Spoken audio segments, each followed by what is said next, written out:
ಠಾಣೆಗೆ ಮಾಹಿತಿ ಕೊಟ್ಟಿದ್ದೆ ಜಂಪನಗೌಡ. ಯಾವಾಗ ಈ ಒಂದು ಸುದ್ದಿ ಹೊರಬಂತು, ಶಿವಾನಂದ ಅವರ ಕೊಲೆ ಎಲ್ಲರನ್ನ ಬೆಚ್ಚಿ ಬೀಳಿಸಿತ್ತು. ಹಾವೇರಿ ಜಿಲ್ಲೆ ಶಿಗ್ಗಾವಿಯಲ್ಲಿ ಎಲ್ಲರನ್ನ ಈ ಒಂದು ಹತ್ಯೆ ಬೆಚ್ಚಿ ಬೀಳಿಸಿತ್ತು. ಆದರೆ ಇದಕ್ಕೆ ಸಂಬಂಧಪಟ್ಟಂತೆ ಈಗ ಜೊತೆಗೆ ಕೆಲಸ ಮಾಡ್ತಾ ಇದ್ದಂತಹ ಜಂಪನಗೌಡ ಮೇಲೆ ಅನುಮಾನ ವ್ಯಕ್ತವಾಗ್ತಾ ಇದೆ. ಪೊಲೀಸರು ಇದೀಗ ಆತನೇ ಹತ್ಯೆ ಮಾಡಿರಬಹುದು ಅನ್ನುವಂತಹ ಒಂದು ಅನುಮಾನ ವ್ಯಕ್ತಪಡಿಸಿದ್ದಾರೆ. ಇದಕ್ಕೆ ಸಂಬಂಧಪಟ್ಟಂತೆ ಕೆಲವು ಸಿಸಿಟಿವಿ ವಿಡಿಯೋಗಳು ಈಗ ಲಭ್ಯವಾಗ್ತಾ ಇದೆ. ಒಂದು ಹೋಟೆಲ್ನಲ್ಲಿ ಅಪರಿಚಿತ ವ್ಯಕ್ತಿಗಳ ಜೊತೆ ಹಣದ ವ್ಯವಹಾರ ಮಾಡಿರುವಂತಹ ವಿಚಾರ ಬೆಳಕಿಗೆ ಬಂದಿದೆ. ಒಬ್ಬ ಕೆಲಸ ಮಾಡುವಂತಹ ವ್ಯಕ್ತಿ ಕಂತೆ ಹಣದ ವ್ಯವಹಾರ ನಡೆಸಿದ್ದು ಹೇಗೆ, ಹೋಟೆಲ್ನಲ್ಲಿ ಹಣದ ವ್ಯವಹಾರ ನಡೆಸಿದ್ದು ಹೇಗೆ ಅನ್ನುವಂತಹ ವಿಚಾರ ಈಗ ಪೊಲೀಸರ ತಲೆ ಕೆಡಿಸ್ತಾ ಇದೆ. ಇನ್ನು ಅದೇ ರೀತಿಯಾಗಿ ಆ ಅಪರಿಚಿತ ವ್ಯಕ್ತಿಗಳು ಯಾರು, ಸುಪಾರಿ ಏನಾದರೂ ತೆಗೆದುಕೊಂಡಿದ್ರಾ ಅಥವಾ ಇವರಿಂದ ಮಾಹಿತಿ ಪಡೆದುಕೊಂಡು ಏನಾದರೂ ಹತ್ಯೆ ಮಾಡಿದ್ರಾ, ಏನು ಎತ್ತ, ಈ ವಿಚಾರಗಳಿಗೆ ಸಂಬಂಧಪಟ್ಟಂತೆ ಈಗ ತನಿಖೆ ನಡೀತಾ ಇದೆ. ಒಂದು ಐಷಾರಾಮಿ ಹೋಟೆಲ್ನಲ್ಲಿ ಹಣದ ವ್ಯವಹಾರ ನಡೆದಿದೆ ಅನ್ನೋ ಮಾಹಿತಿಗಳು ಲಭ್ಯವಾಗ್ತಾ ಇದೆ. ಐಷಾರಾಮಿ ಹೋಟೆಲ್ ಒಂದರಲ್ಲಿ ಜಂಪನಗೌಡ ಹಣದ ವ್ಯವಹಾರ ನಡೆಸಿದ್ರು. ಕಂತೆ ದುಡ್ಡು ಹಿಡಿದು ಆ ಒಂದು ಹೋಟೆಲ್ನಿಂದ ಜಂಪನಗೌಡ ಹೊರಗಡೆ ಬಂದಿದ್ದಾರೆ. ಜೂನ್ 21ರಂದು ಖಾಸಗಿ ಹೋಟೆಲ್ನಲ್ಲಿ ಹಣದ ವ್ಯವಹಾರ ನಡೆದಿತ್ತು. ಇದಕ್ಕೆ ಸಂಬಂಧಪಟ್ಟಂತೆ ಸಿಸಿಟಿವಿ ಫುಟೇಜ್ಗಳು ಕೂಡ ಲಭ್ಯವಾಗಿದೆ. ಸುಮಾರು 4-5 ವರ್ಷಗಳಿಂದ ಜಂಪನಗೌಡ ಶಿವಾನಂದ ಜೊತೆಗೆ ವಾಸ ಮಾಡ್ತಾ ಇದ್ದ, ಆತನ ಮನೆ ಕೆಲಸ ಮಾಡಿಕೊಂಡು ಈತ ಅಲ್ಲೇ ವಾಸ ಮಾಡ್ತಾ ಇದ್ದ ಅನ್ನೋ ಮಾಹಿತಿಗಳು ಲಭ್ಯವಾಗ್ತಾ ಇದೆ. ಕೊಲೆಗೂ ಮುನ್ನ ಶಿವಾನಂದ ಜೊತೆಗೆ ಜಂಪನಗೌಡ ಇದ್ದರು. ಇದೇ ಕಾರಣಕ್ಕಾಗಿ ಈಗ ಜಂಪನಗೌಡ ಮೇಲೆ ಅನುಮಾನ ವ್ಯಕ್ತವಾಗ್ತಾ ಇದೆ. ಕೊಲೆ ಬಳಿಕ ಜಂಪನಗೌಡನೇ ಈ ಕೊಲೆಗೆ ಸಂಬಂಧಪಟ್ಟಂತೆ ಪೊಲೀಸರಿಗೆ ಮಾಹಿತಿ ಕೊಡ್ತಾರೆ. ಈ ರೀತಿಯಾಗಿ ನಮ್ಮ ಮಾಲೀಕರನ್ನು ಕೆಲವರು ಹತ್ಯೆ ಮಾಡಿದ್ದಾರೆ ಅಂತ ಕಥೆ ಕಟ್ತಾನೆ. ಅದಾದ ನಂತರ ಪೊಲೀಸರು ಪ್ರಕರಣದ ತನಿಖೆ ಕೈಗೆತ್ತಿಕೊಂಡಾಗ ಇದರಲ್ಲಿ ಶಿವಾನಂದ ಕೈವಾಡ ಇರಬಹುದು, ಶಿವಾನಂದ ಹತ್ಯೆಯಲ್ಲಿ ಆತನ ಮನೆ ಕೆಲಸಗಾರ ಜಂಪನಗೌಡ ಕೈವಾಡ ಇರಬಹುದು ಅನ್ನುವಂತಹ ಒಂದು ಅನುಮಾನ ವ್ಯಕ್ತವಾಗುತ್ತೆ. ಅದಾದ ನಂತರ ಆತನ ಹಿನ್ನೆಲೆಯನ್ನು ಕೆದಕ್ತಾ ಹೋದಾಗ, ಅವತ್ತು ಎಲ್ಲಿದ್ದ, ಏನು ಎತ್ತ, ಇದರ ಬಗ್ಗೆ ಮಾಹಿತಿಗಳನ್ನು ಕಲೆ ಹಾಕಿದಾಗ ಒಂದು ಐಷಾರಾಮಿ ಹೋಟೆಲ್ನಲ್ಲಿ ಈತ ಹಣದ ವ್ಯವಹಾರ ನಡೆಸಿರುವಂಥದ್ದು ಬೆಳಕಿಗೆ ಬಂದಿದೆ. ಕಂತೆ ಹಣದ ವ್ಯವಹಾರ ಮಾಡಿ ಆ ಒಂದು ಐಷಾರಾಮಿ ಹೋಟೆಲ್ನಿಂದ ಹೊರಗಡೆ ಬಂದು ಅಲ್ಲಿಂದ ತೆರಳಿರುವಂತಹ ಒಂದು ಸಿಸಿಟಿವಿ ಫುಟೇಜ್ ಈಗ ಪೊಲೀಸರಿಗೆ ಲಭ್ಯವಾಗಿದೆ.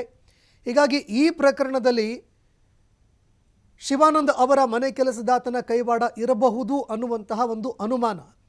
ಇದರ ಜೊತೆಗೆ ಈ ಕಂತೆ ಹಣ ಪಡೆದುಕೊಂಡವರು ಇವರೇ ಹತ್ಯೆ ಮಾಡಿದ್ರ, ದುಡ್ಡು ಪಡೆದುಕೊಂಡು ಸುಪಾರಿ ಪಡ್ಕೊಂಡು ಏನಾದರೂ ಹತ್ಯೆ ಮಾಡಿದ್ರ, ಅಥವಾ ಬೇರೆಯವರಿಗೆ ಏನಾದರೂ ಇವರು ಸುಪಾರಿ ಕೊಡೋದಕ್ಕೆ ಬಂದಿದ್ರ, ಅಥವಾ ಶಿವಾನಂದನ್ನ ಕೊಲೆ ಮಾಡೋದಕ್ಕೆ ಆತನ ಮನೆ ಕೆಲಸದಾತ ಏನಿದ್ದಾನೆ ಜಂಪನಗೌಡ, ಆತನ ಸಹಾಯ ಪಡ್ಕೊಂಡು ಏನಾದರೂ ಸುಪಾರಿ ಕೊಟ್ರ ಅನ್ನುವಂತಹ ವಿಚಾರ ಈಗ ಸಾಕಷ್ಟು ಇಲ್ಲಿ ಅನುಮಾನ ಮೂಡ್ತಾ ಇರುವಂಥದ್ದು. ಹೀಗಾಗಿ ಪೊಲೀಸ್ ಅಧಿಕಾರಿಗಳು ಈಗ ತನಿಖೆಗೆ ಮುಂದಾಗ್ತಾ ಇದ್ದಾರೆ. ದೃಶ್ಯಾವಳಿಯಲ್ಲಿ ನೀವು ನೋಡ್ತಾ ಇದ್ದೀರಿ, ಕಂತೆ ಹಣ ಪಡೆದುಕೊಂಡು ಅಲ್ಲಿಂದ ಹೋದವರು ಯಾರು ಅನ್ನುವಂಥದ್ದು ಕೂಡ ಈಗ ಗೊತ್ತಾಗ್ತಾ ಇದೆ. ಅಶ್ರಫ್, ಪ್ರಶಾಂತ್, ನಾಗರಾಜ್ ಎಂಬ 3 ಜನರ ಒಂದು ಫೋಟೋ ಕೂಡ ಈಗಾಗಲೇ ಲಭ್ಯವಾಗಿದೆ. ಈ 3 ಜನ ಬಂಧಿತ ಆರೋಪಿಗಳು ಅನ್ನುವಂತಹ ಮಾಹಿತಿಗಳು ಲಭ್ಯವಾಗ್ತಾ ಇದೆ. ಹೀಗಾಗಿ ಈ ಕಂತೆ ಹಣಕ್ಕೂ ಅರೆಸ್ಟ್ ಆಗಿರುವಂತಹ ಆರೋಪಿಗಳಿಗೂ ಅದೇ ರೀತಿಯಾಗಿ ಶಿವಾನಂದ ಕೊಲೆಗೂ ಏನೆಲ್ಲ ಒಂದು ಲಿಂಕ್ಗಳಿದ್ದಾವೆ, ಏನೆಲ್ಲ ರಹಸ್ಯಗಳಿದ್ದಾವೆ, ಅದನ್ನು ಭೇದಿಸೋದಕ್ಕೆ ಅಂತ ಪೊಲೀಸರು ಈಗ ಮುಂದಾಗ್ತಾ ಇದ್ದಾರೆ. ಆದರೆ ಈ ಒಂದು ಕೊಲೆ ಪ್ರಕರಣ ಈ ಮಟ್ಟಕ್ಕೆ ತಿರುವು ಪಡೆದುಕೊಳ್ಳುತ್ತೆ ಅಂತ ಯಾರೂ ಕೂಡ ಊಹೆ ಮಾಡಿರಲಿಲ್ಲ. ಯಾವ ವ್ಯಕ್ತಿ ಫೋನ್ ಮಾಡಿ ಹತ್ಯೆ ಮಾಡಿದ್ದಾರೆ ಶಿವಾನಂದ್ ಅವರನ್ನು ಅಂತ ಮಾಹಿತಿ ಕೊಟ್ಟಿದ್ದ, ಯಾವ ವ್ಯಕ್ತಿ ಶಿವಾನಂದ್ ಅವರ ಮನೆಯಲ್ಲಿ ಮನೆ ಕೆಲಸವನ್ನು ಮಾಡಿಕೊಂಡಿದ್ದ, ಅದೇ ವ್ಯಕ್ತಿಯ ಮೇಲೆ ಈಗ ಅನುಮಾನ ಬಂದಿರುವಂಥದ್ದು. ಇಡೀ ಹಾವೇರಿ ಜಿಲ್ಲೆ ಒಂದು ಕ್ಷಣ ಈ ಹತ್ಯೆಯಿಂದ ಬೆಚ್ಚಿ ಬಿದ್ದಿತ್ತು. ಶಿಗ್ಗಾವಿಯಂತರೂ ಒಂದು ಕ್ಷಣ ಈ ಹತ್ಯೆಯಿಂದಾಗಿ ಬೆಕ್ಕಸ ಬೆರಗಾಗಿತ್ತು, ಸಾಕಷ್ಟು ಭಯದ ವಾತಾವರಣ ಮೂಡಿತ್ತು. ಆದರೆ ಈ ನಡುವೆ ಈಗ ಶಿವಾನಂದ್ ಅವರ ಹತ್ಯೆಗೆ ಸಂಬಂಧಪಟ್ಟಂತೆ ಅಪ್ಡೇಟ್ಸ್ಗಳು ಲಭ್ಯವಾಗ್ತಾ ಇದೆ. ಈ ಬಗ್ಗೆ ಮತ್ತಷ್ಟು ಮಾಹಿತಿ ಕೊಡ್ತಾರೆ ಪ್ರತಿನಿಧಿ ಯಲ್ಲಪ್ಪ, ಫೋನ್ ಸಂಪರ್ಕದಲ್ಲಿ ಜಾಯ್ನ್ ಆಗಿದ್ದಾರೆ. ಯಲ್ಲಪ್ಪ, ಶಿವಾನಂದ್ ಅವರ ಹತ್ಯೆ ಇಡೀ ಶಿಗ್ಗಾವಿಯನ್ನು ಬೆಚ್ಚಿ ಬೀಳಿಸಿತ್ತು. ಇದೀಗ ಯಾವ ವ್ಯಕ್ತಿ ಕರೆ ಮಾಡಿ ಈ ಹತ್ಯೆಗೆ ಸಂಬಂಧಪಟ್ಟಂತೆ ಮಾಹಿತಿ ಕೊಟ್ಟಿದ್ದ, ಮನೆ ಕೆಲಸ ಮಾಡಿಕೊಂಡಿದ್ದ, ಅದೇ ವ್ಯಕ್ತಿಯ ಮೇಲೆ ಈಗ ಅನುಮಾನ ಬರ್ತಾ ಇದೆ. 3 ಜನ ಅರೆಸ್ಟ್ ಆಗಿದ್ದಾರೆ ಕೂಡ. ಏನಿದು ಪ್ರಕರಣ? ಈ ಬಗ್ಗೆ ಮತ್ತಷ್ಟು ಮಾಹಿತಿ ಕೊಡೋದಾದ್ರೆ. ಸಂತೋಷ್, ನಿನ್ನೆ ಮಧ್ಯಾಹ್ನ ಹಾವೇರಿಯಲ್ಲಿ ಏನು ರಕ್ತ ಹರಿದಿತ್ತು. ಯಾವ ಮಟ್ಟಿಗೆ ಅಂತಂದ್ರೆ ಗುತ್ತಿಗೆದಾರನ ನನ್ನ ಕೊಚ್ಚಿ ಮಧು ಮಾರಕಾಸ್ತ್ರಗಳಿಂದ ಕೊಚ್ಚಿ ಇಲ್ಲಿದ್ರೆ ಕೊಲೆ ಮಾಡಿ ಬಿಸಾಕಿ ಹೋಗ್ಲಾಗಿತ್ತು. ನಂತರ ಈ ಸಂಪುಟಂಗೆ ಪೊಲೀಸ್ ಠಾಣೆಗೆ ಮಾಹಿತಿ ನೀಡಿದವರು ಯಾರು ಅಂತ ನೋಡಿದಾಗ ಇಲ್ಲಿ ಅಂತಂದ್ರೆ ಜಂಪನಗೌಡ. ಈ ಜಂಪನಗೌಡ ಆತನ ಮನೆಯಲ್ಲಿ ಯಾರು ಶಿವಾನಂದ ಕೊಣ್ಣೂರು ಗುತ್ತಿಗೆದಾರ ಇದ್ದ, ಆತನ ಮನೆಯಲ್ಲಿ ಈತ ಕೆಲಸ ಮಾಡ್ತಾ ಇದ್ದ. ಆ ಜಂಪನಗೌಡನೇ ಇಲ್ಲಿ ಅಂತಂದ್ರೆ ಪೊಲೀಸರಿಗೆ ಮಾಹಿತಿ ಕೊಟ್ಟಿದ್ದ ಮತ್ತು ಕೊಲೆ ಆದಾಗ ಇಲ್ಲಿದ್ರೆ ಜಂಪನಗೌಡ ಪಕ್ಕದಲ್ಲಿ ಇದ್ದ ಅಂತೇಳಿ. ಆದ್ರೆ ಇಲ್ಲಿದ್ರೆ ಕಳೆದ 21ರಂದು ಏನು ಈಗಾಗಲೇ ಗಂಗಿಬಾವಿ ರಸ್ತೆಯಲ್ಲಿ ಕೊಲೆ ಆಗಿತ್ತು ಹೊಂಡಾ ಶೋರೂಮ್ ಬಳಿ. ಅದರ ಅಣತಿ ದೂರದಲ್ಲಿರುವಂತಹ ಒಂದು ಖಾಸಗಿ ಹೋಟೆಲ್ ಅಲ್ಲಿ ಹಣದ ವ್ಯವಹಾರವಾಗಿತ್ತು. ಆ ಸಿಸಿಟಿವಿ ವಿಡಿಯೋಗಳು ಈಗ ಸಾಮಾಜಿಕ ಜಾಲತಾಣಗಳಲ್ಲಿ ಮತ್ತು ಪೊಲೀಸರ ಕೈಗೆ ಸಿಕ್ಕಿವೆ. ಆ ವಿಡಿಯೋದಲ್ಲಿ ಏನಿದೆ ಅಂತಂದ್ರೆ ಆತ ಏನು ಅಪರಿಚಿತರ ಜೊತೆ ಇಲ್ಲಿ ಅಂತಂದ್ರೆ ಸುಮಾರು 1 ಗಂಟೆಗಳ ಕಾಲ ಚರ್ಚೆ ಮಾಡ್ತಾನೆ. ಚರ್ಚೆ ಮಾಡಿ ಕೈಯಲ್ಲಿ ಇಲ್ಲಿದ್ರೆ ಕಂತೆ ಹಣ ಹಿಡ್ಕೊಂಡು ಜಂಪನಗೌಡ ಹೋಟೆಲ್ ನಿಂದ ಹೊರಗಡೆ ಬರ್ತಾನೆ.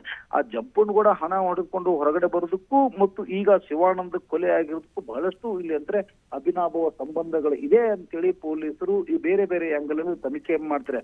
ಯಾಕಂದ್ರೆ ಈಗಾಗಲೇ ಈ ಒಂದು ನರಸಿಂಹಪ್ಪ ಮತ್ತು ಈ ಶಿವಾನಂದರ ಒಂದು ಕುಟುಂಬದ ನಡುವೆ ಇಲ್ಲಿ ಅಂತಂದ್ರೆ ಒಟ್ಟು 11 ಕೋಟಿ ರೂಪಾಯಿ ಬೆಲೆ ಬಾಳುವಂತಹ ಆಸ್ತಿಗಾಗಿ ಸುಮಾರು 12 ವರ್ಷಗಳಿಂದ ಕೋರ್ಟ್ ನಲ್ಲಿ ವ್ಯಾಜ್ಯ ನಡೀತಾ ಇತ್ತು.